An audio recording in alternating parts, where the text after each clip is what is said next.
वहीं कांग्रेस के प्रत्याशियों के नाम का हो सकता है ऐलान। उत्तर प्रदेश के प्रत्याशियों के नामों का ऐलान हो सकता है। राहुल गांधी, प्रियंका गांधी को लेकर भी लग सकती है मुहर। कांग्रेस कार्य समिति की बैठक में लिया जा सकता है फैसला। कार्य समिति की बैठक के बाद होगी केंद्रीय चुनाव समिति की बैठक। अध्यक्ष मल्लिकार्जुन खड़गे की अध्यक्षता में बैठक होगी। बैठक में शेष उम्मीदवारों के नामों को दिया जाएगा अंतिम रूप। तो कांग्रेस के प्रत्याशियों के नामों का ऐलान हो सकता है। उत्तर प्रदेश के प्रत्याशियों के नामों का ऐलान हो सकता है। और ज्यादा जानकारी के साथ हमारे संवाददाता लखनऊ से घनश्याम निशांत चौरसिया जुड़ गए हैं। घनश्याम, कांग्रेस प्रत्याशियों के नामों का ऐलान हो सकता है। संभावित नामों की बात करें तो कौन कौन से वो नाम है, कुछ जानकारी इस पर निकल कर आ रही है सामने? घनश्याम, देखिए कविता, अगर कांग्रेस की सीटों की बात करें तो यही साफ नहीं हो पा रहा है कि आखिरकार इनके दावेदार कौन है, किन प्रत्याशियों को उतारा जाएगा। और अभी तक अगर देखा जाए 2 सूची आ चुकी है कांग्रेस पार्टी की पूरे भारत के लिए लोकसभा चुनाव के प्रत्याशियों को देखते हुए, लेकिन उसमें से एक भी नाम उत्तर प्रदेश को लेकर के नहीं है। बड़ी संघर्षपूर्ण दौर से गुजर रही है उत्तर प्रदेश में कांग्रेस की अगर बात करें, अगर उत्तर प्रदेश की सीटों की बात करें तो बहुत बेहतर स्थिति इसलिए भी नहीं है क्योंकि पहले अभी तक देखा जाए तो पहले पूरे 1 साल इस संघर्ष में इन लोगों ने लगा दिया। मध्य प्रदेश का जब 5 राज्यों का चुनाव था उसके बाद से कि समाजवादी पार्टी के साथ गठबंधन किस तरीके से होगा, किसी तरीके से एन प्रकरण इन लोगों का गठबंधन हुआ समाजवादी पार्टी के साथ। चूंकि समाजवादी पार्टी को भी पता था कि भारतीय जनता पार्टी से उत्तर प्रदेश में लड़ना इतना आसान नहीं है, तो समाजवादी पार्टी ने भी कहीं ना कहीं समझौता किया। और कांग्रेस पार्टी पहले से ही लड़ाई थी क्योंकि उत्तर प्रदेश में वो पूरी तरीके से अगर संगठनात्मक तौर पर देखा जाए तो शून्य है। और यही कारण रहा कि पिछली बार जब चुनाव, पिछले कई बार से चुनाव की अगर देखा जाए तो लगातार उसका ग्राफ नीचे तक आ रहा है और 1 पे जाकर के सिमट गया था। और 1 पे सिमटने के बाद उनको पता था कि कांग्रेस को भी ये बात पता था कि समाजवादी पार्टी के साथ अगर गठबंधन नहीं होता है तो भारतीय जनता पार्टी के सामने वो यहाँ पे फिर से शून्य की तरफ वो बढ़ जाएगी। और काफी ये लगभग 1 साल इन लोगों के बीच में वाक युद्ध हुआ। जिस तरीके से कांग्रेस पार्टी का जो कांग्रेस पार्टी के जो प्रदेश अध्यक्ष अजय राय हैं अखिलेश यादव के बीच में तो में कांग्रेस के कमलनाथ जो पूर्व मुख्यमंत्री मध्य प्रदेश के, उनके बीच में तू में एक बार लग रहा था कि ये जो रिश्तों की खटास है वो खत्म नहीं होगी। लेकिन 2024 दुश्मन का दुश्मन दोस्त होता है और राजनीति में कोई अस्थाई न दोस्त होता है न दुश्मन होता है। ये दोनों समीकरण इन दोनों पार्टियों ने साधे, इन दोनों कहावत को चरितार्थ किया और भारतीय जनता पार्टी के खिलाफ इन दोनों लोगों ने सारे गिला शिकवा खत्म करते हुए एक साथ हुए।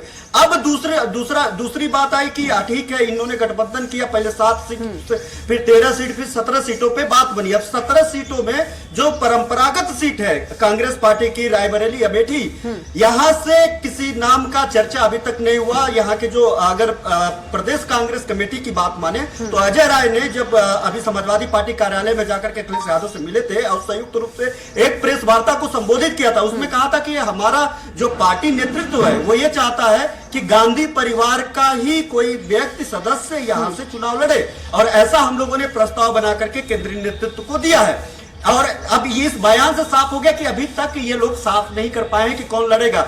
रायबरेली सीट की अगर बात करें तो पहले जैसे सोनिया गांधी जी पहले ही राज्यसभा चली गई है राजस्थान से, उन्होंने चुनाव लड़ने से मना कर दिया। राहुल गांधी वायनाड से लड़ रहे हैं चुनाव। तो ऐसे में राहुल गांधी और सोनिया गांधी तो इस समीकरण से बाहर जा रही है उत्तर प्रदेश के लिए। अब बची प्रियंका गांधी। ये संभावना जताई जा रही है कि आज के बैठक के बाद हो सकता है कि प्रियंका गांधी को यहाँ से चुनाव लड़वाया जा सके। लेकिन जिस तरीके से भारतीय जनता पार्टी इनके परंपरागत सीटों पे काकस बना करके रखा है और राहुल गांधी को यहाँ पे स्मृति ईरानी के जरिए हराया है, ये कहीं ना कहीं इनका चिंता का विषय है कि लगातार अगर इस तरीके की message Bharatiya Janata party Congress party के पारिवारिक सीट पे हराते हुए जा रही है तो ये कहीं ये छवि और ये जो मैसेज है वो आगामी दिनों के लिए, आगामी चुनाव के लिए, आगामी राज्यों के चुनाव के लिए कांग्रेस पार्टी के लिए बहुत जो है गड़बड़ फेस करना पड़ेगा, बड़ा गलत मैसेज जाएगा। तो ऐसे में कांग्रेस भी फूंक फूंक करके कदम रख रही है।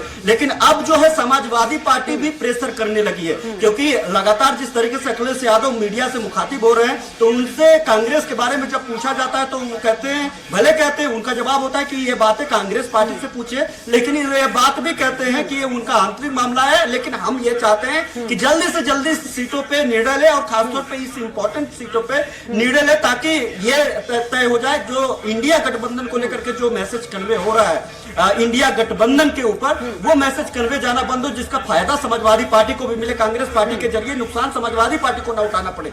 एक तो ये इनका परंपरागत सीट हो गया। दूसरा, प्रधानमंत्री के खिलाफ दूसरी सबसे बड़ा दल है, आप सत्ता में आने की दावा कर रहे हैं कांग्रेस पार्टी। एक कहावत है कि भाई 70 साल तक आपने राज किया, सबसे बड़ा दल रहे हैं, और प्रधानमंत्री के खिलाफ अभी तक आपने एक भी नाम, एक भी चेहरा नहीं उतारा, संभावना भी नहीं है, और कोई संभावित चेहरा भी अभी तक आपने मैसेज भी कन्वे नहीं कर पाए कि आखिरकार प्रधानमंत्री के खिलाफ कौन लड़ेगा। इंडिया गठबंधन के जरिए जो वाराणसी की सीट है वो कांग्रेस के खाते में ही गई है, समाजवादी पार्टी वहां पे कांग्रेस पार्टी को लड़ाने के लिए कही है। ठीक है, एक मैसेज देना है, और समाजवादी पार्टी क्षेत्रीय दल है उत्तर प्रदेश के लिए, और कांग्रेस पार्टी पूरे देश भर में चुनाव लड़ रही है, भारतीय जनता पार्टी के खिलाफ एक हुंकार बढ़ रही है, तो वो सीट कांग्रेस पार्टी के खाते में समीकरण के तहत जाना व्यवहारिक रूप से जाना था। लेकिन कौन होगा, कौन प्रधानमंत्री नरेंद्र मोदी को चुनौती देगा, कौन हुंकार भरेगा, किसके हुंकार से आप पूरे देश भर में मैसेज कन्वे करेंगे, ऐसा समाज माफ करिएगा कांग्रेस पार्टी अभी भी ये सब कुछ साफ नहीं कर पा रही है। और अब चूंकि बैठकें हुई हैं, यहाँ के जो प्रदेश अध्यक्ष है अजय राय और जो यहाँ के प्रभारी हैं अविनाश पांडे, इन लोगों ने बैठक के की है। अब यह कयास लगाया जा रहा है कि जो भी सीटें हैं 17 सीटों पे, उसमें मजबूती से इनके अपने प्रत्याशी होंगे, और क्योंकि कल से ही अब नामांकन शुरू हो जाएगा, और वहां के प्रत्याशी अभी तक भी घोषित नहीं किए जा सके हैं इन दलों के द्वारा। और इस बार जो थोड़ा सा विलंब हो रहा है, सारे दल क्यों मौन है, आखिरकार मायावती के मौन के क्या मायने हैं, भारतीय जनता पार्टी क्यों इतनी फूक फूक करके कदम रख रही है, अपने वर्चस्व की लड़ाई लड़ रही है, अपनी जो खोई हुई जमीन वापस पाने की जो लड़ाई लड़ रही है समाजवादी पार्टी और कांग्रेस पार्टी, इन्होंने अभी तक घोषणा क्यों नहीं किया। इसके पीछे सबसे बड़ा कारण यह है कि यहाँ पे जातिगत समीकरण, यहाँ का जो समीकरण है, जो समाजवादी पार्टी एमवाई समीकरण को लेकर के, सोशल इंजीनियरिंग को लेकर के। बिल्कुल घनश्याम, तमाम जानकारी के लिए आपको बहुत ही धन्यवाद।